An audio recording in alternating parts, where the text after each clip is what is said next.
were moments when men's cruelty could not be explained. It had to be seen.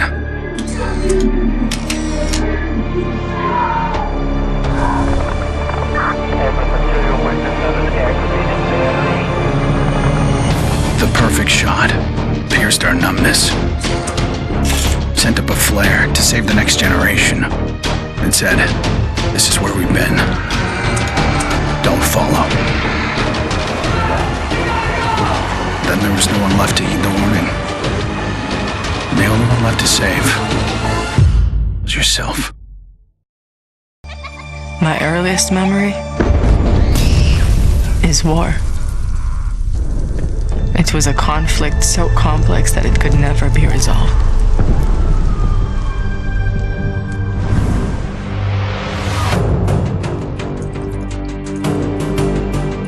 But this war isn't complicated.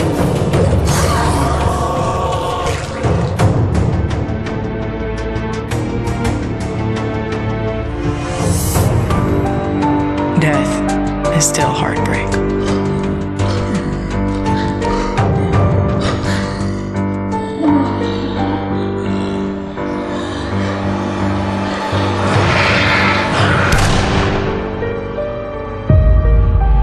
But a kill is a kill.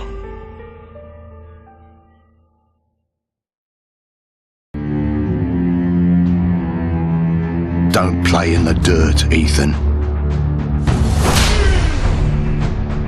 Stop fighting, Ethan. Be polite, Ethan.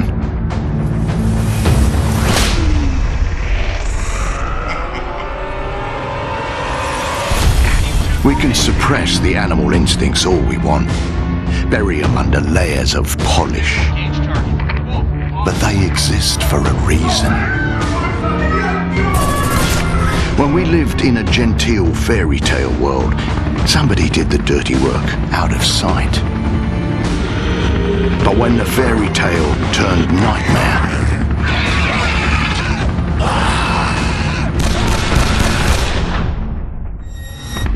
those instincts were the only thing that kept us alive.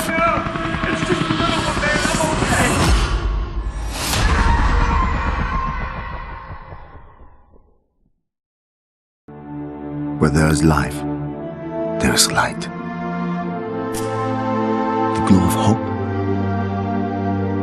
At times it burns brightly, but dwindles and fades.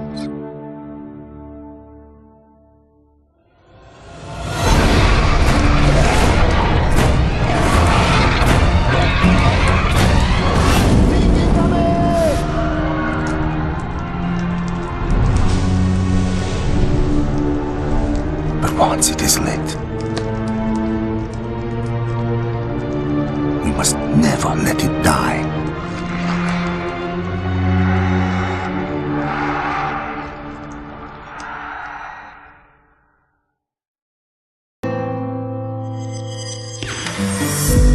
I was born into this life. I suffered for it and reaped the rewards. I could tell you that I didn't want it, that I tried to get out. Don't move, scumbag! But I got no reason to lie anymore.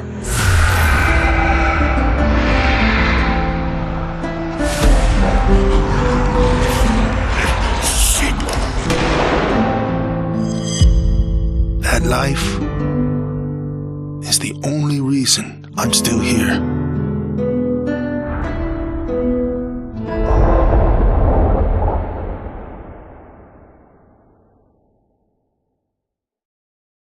All my classmates who alienated me because I was different. To anyone who never gave me a chance. To the people who ignored me while I hid behind zeros and ones. Thank you.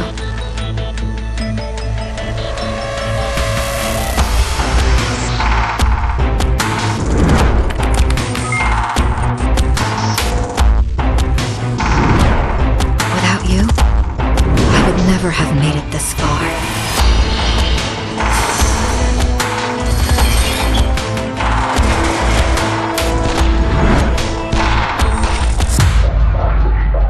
would have been weak and dependent. I would have ended up just like you.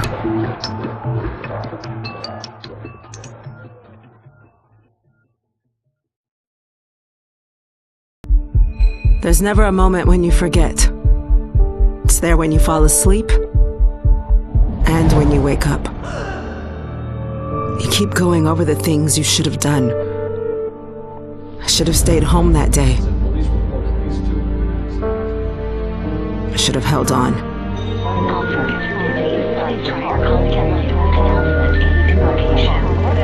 The agony is always there. But I've learned to live with it. Because the only thing stronger than regret is hope.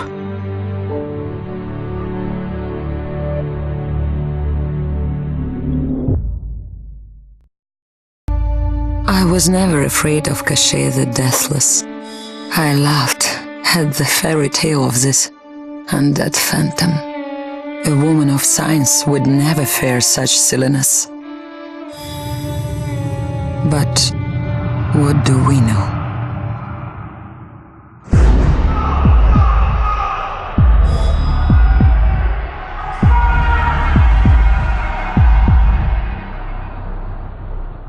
Science cannot explain what I've seen. And in the face of such horror, there is no logic.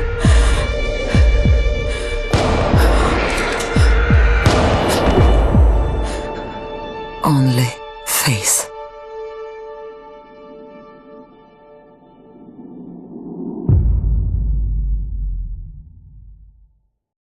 I was just a boy when the Soviet Union collapsed. The nation was divided in two. Those with power and those without. At 8 years old, I learned the price of weakness. And I vowed never to pay that price again. I became the strong man. I gathered wealth, influence, and power. But nature is indifferent to the hierarchy of men. Once more, she burned my world to ashes, leaving only bitterness and the rage I would need to survive.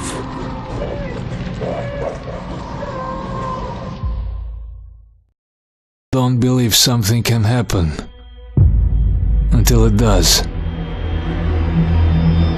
They live in cheerful ignorance of the coming storm. I could see nothing else. When it finally arrived, I felt relief. At least now the danger had taken shape. Now, I had a target.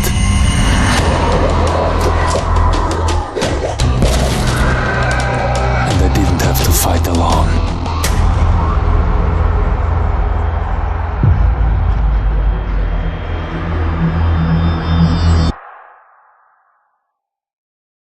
I will not be welcome in the kingdom of heaven. That fate was never in the cards for a man like me.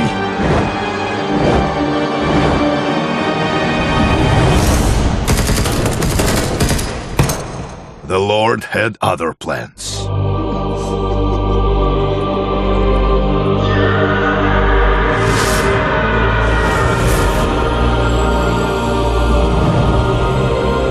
I have made my peace with God.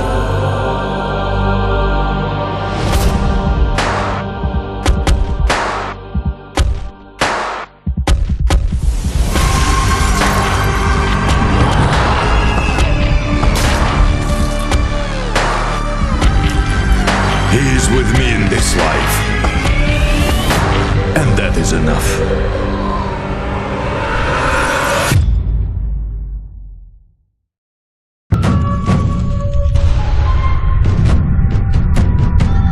I was 11 years old the first time I felt the ground shake. My instinct was to leave, but my grandparents wouldn't hear of it. This is our home, they told me. We don't leave.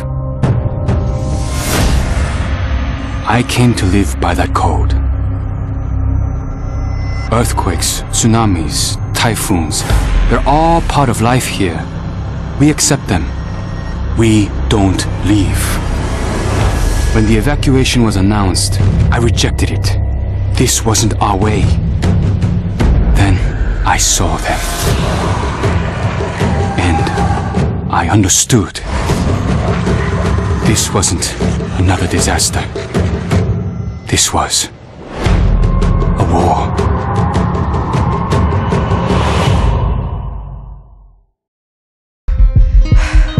Nobody expected a 9-year-old girl from Tokyo to be fascinated by guns. Nobody imagined a 22-year-old university senior would drop out and train for the biathlon. Nobody believed that the daughter of a salaryman could win Olympic gold. And nobody predicted that a necrotic plague would decimate our planet's population. But life is all about the unforeseen.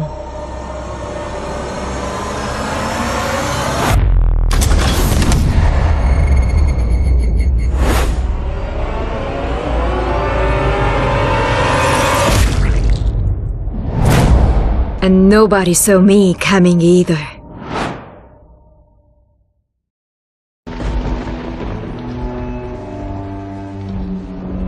I always wanted to be a cop. Thought I could do some good. But the scum on the street kept destroying lives. While I was wrapped up in red tape.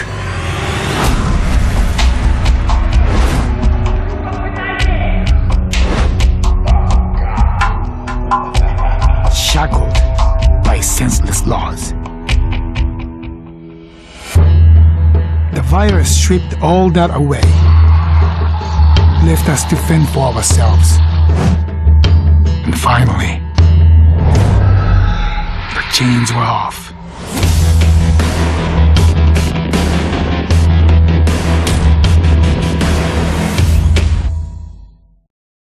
In Tokyo, you either became a salaryman, or you were a waste.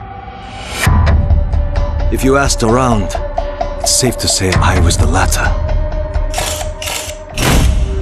They said I lacked self-control, that I shamed my family. So my father sent me off to relatives in the States.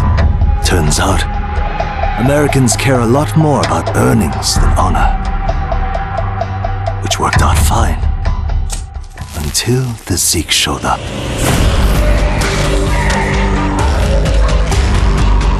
The Japanese decided to evacuate. They didn't have the firepower to fight. But I had special skills. So when everyone else was leaving, I went home.